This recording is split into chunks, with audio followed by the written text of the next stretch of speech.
tell me, what is the biggest, most important story of the week? There is no doubt about it. My appearance on News Nation with Chris Cuomo. Did you see that?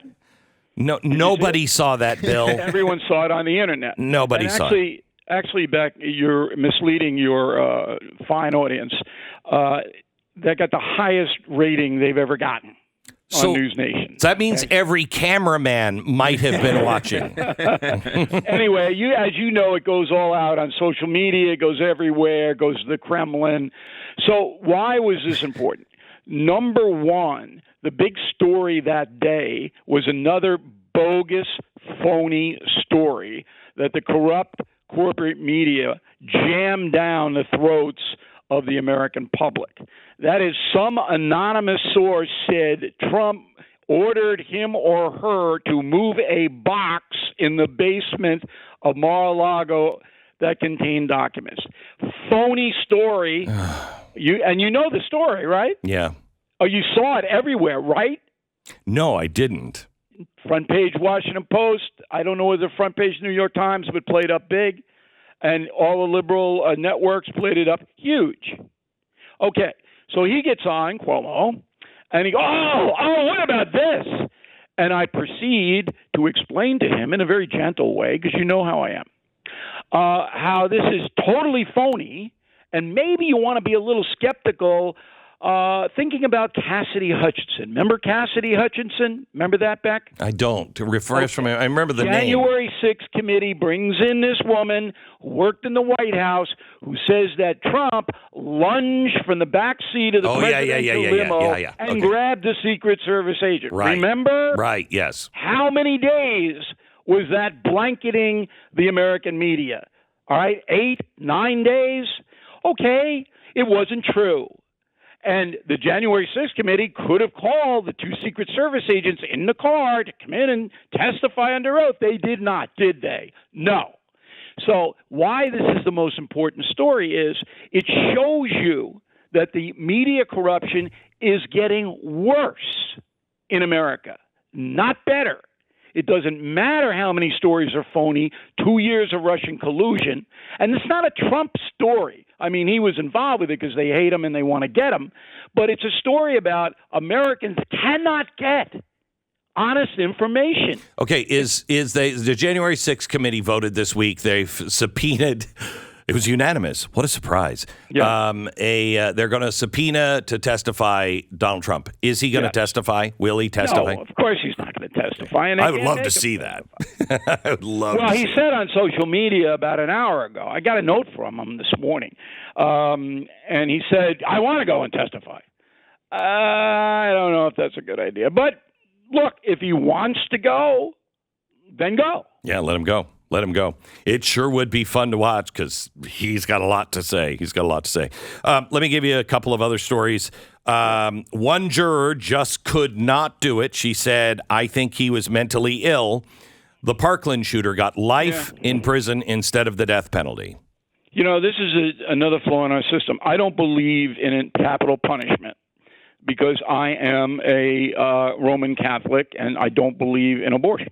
Mm-hmm. I don't believe that the state should be taking the lives of anyone. However, in heinous cases where a human being kills or inflicts massive damage on another human being, life in prison is not enough. It's not enough. So there should be different circumstances, like life in prison at hard labor. You see what I mean?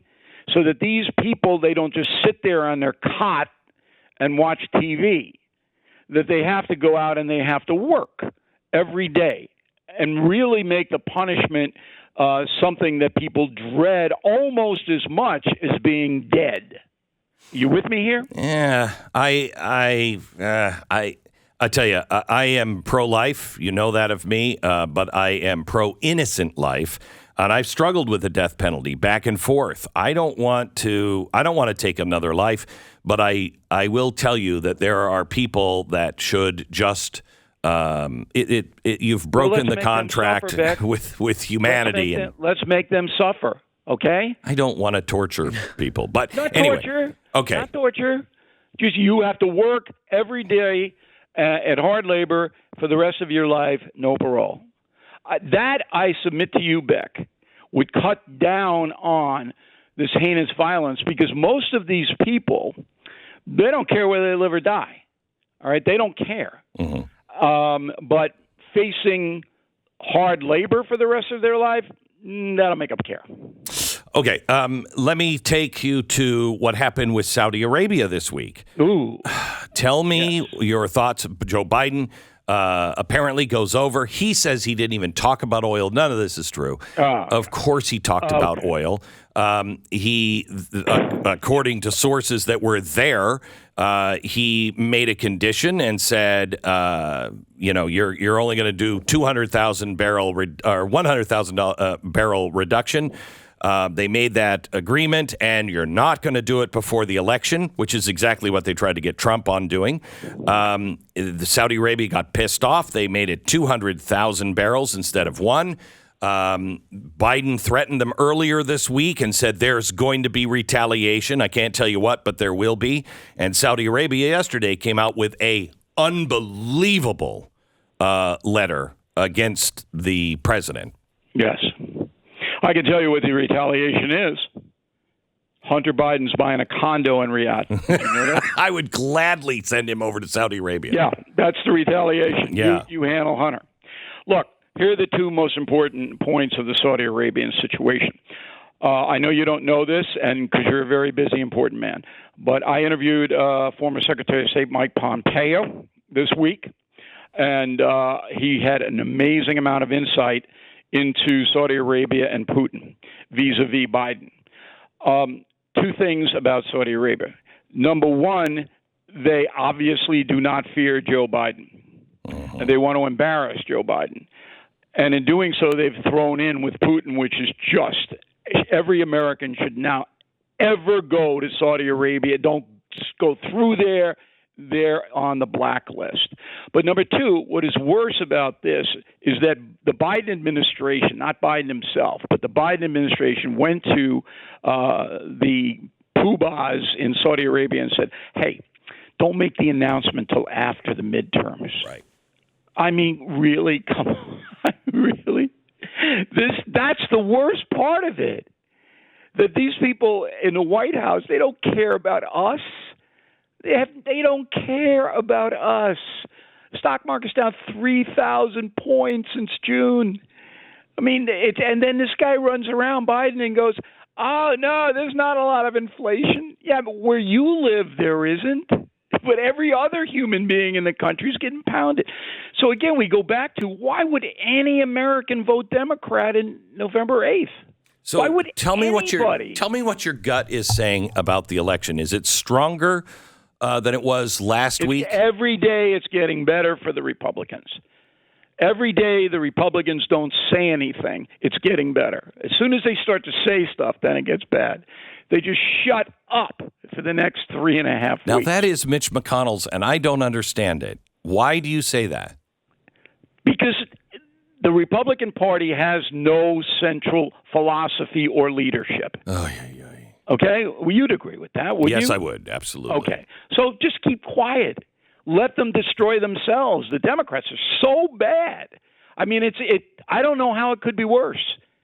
With the border, the crime, the economy, how could it be worse? How? We could be at war, which we will be. But we're not going to be at war, Beck. Yes, we are. No, we're not. We're not going to be at war. You were going to be on the program saying, Glenn, you saw this one coming. I didn't believe it, but... Okay, number one, I'd never say the word Glenn. Okay? Just did. You just did. Thank you very much, Stu. You just did. And that's the first time I think he's ever uttered the word Glenn. I had to do it. I was going to spell it out, but we don't have enough time because I want a minute at the end of this interview for legends. But look, and I mean, it's literally those of you who are people of faith, please pray that there is not a shoot war in this world. Please. Because it's not like World War II anymore. It then collapses economies across the board. I mean, it's just inconceivable. But one of the things that Pompeo told me, which I did not know, was that war games are going on now within the Biden administration. In case Putin does do a little nuke action, the war games, and Pompeo said this, so I'm not speculating. It's based upon we would then vaporize Russia's ability to communicate.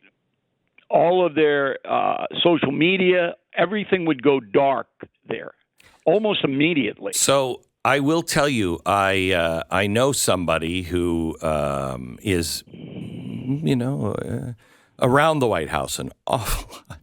I know somebody there. The chef. We know you know the chef. And he is very well aware of these games and has been involved and is telling me the same thing.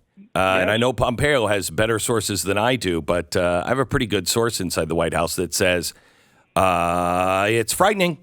It's terrifying. Well, if Putin does it, Russia comes off the map as far as communications are concerned. There won't be a nuke response from NATO, but there will be that kind of response. And you know that Russia would probably hit back, but we are 1,000 times more powerful. I mean, again, I don't want to be too self-aggrandizing, but in Killing the Killers, I just lay out all this unbelievable weaponry that was developed during the Trump administration that is deployed now.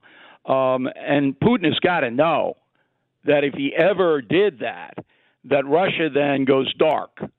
And if that happens, Putin himself becomes in grave, grave danger. So that's why I don't think he's going to do it. Somebody, it was my son actually told me, he said, Dad, didn't the Duma, weren't there people in the Duma that were saying that we have to, that they want Russia to pull out? And I'm like, if it happened, it was a death sentence. I didn't look it up. Have you heard that? There's a sentence in Russia, but if you open your mouth, it's like the Crosby, Stills, and Nash song, step out of line, they come and take you away. So the Duma is essentially a rock group in Russia. It just goes and gives concerts. All right.